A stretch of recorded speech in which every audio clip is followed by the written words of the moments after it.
কৃষকের চেয়েও ফ্রেশ সবজি হয় ছাদ বাগানে। আমার বাবলু প্রচণ্ড গরমের সময় এই চারা গাছগুলি লাগিয়েছিলেন। পরে বৃষ্টি হয়েছিল, বৃষ্টির কারণে গাছগুলো সতেজ হয়েছে। ৩-৪ বার অবশ্য খেয়েছি ধুন্দুলগুলো। একটা লাউ হারভেস্ট করেছি, ইনশাল্লাহ আরও অনেক আসবে।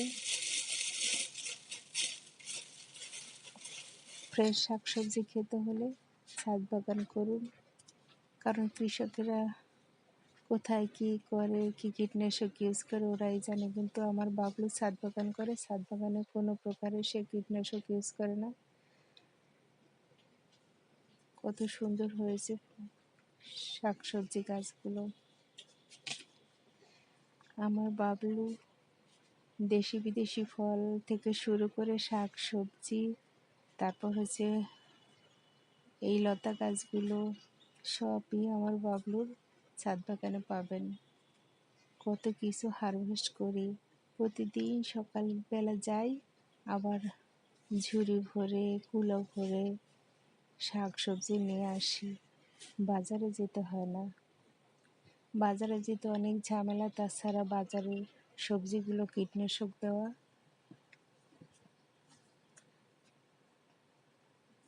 কত সুন্দর সবজি এসেছে।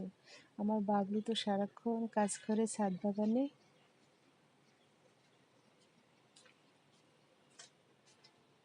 বাসায় কোনো কিছু কিনতে হয় না, সব কিছু ছাদ বাগান থেকে আসে। অবশ্য সব সময় আসে না, মাঝে মাঝে যখন আমার বাবলু ছাদ বাগানে গাছপালা লাগায় তখন।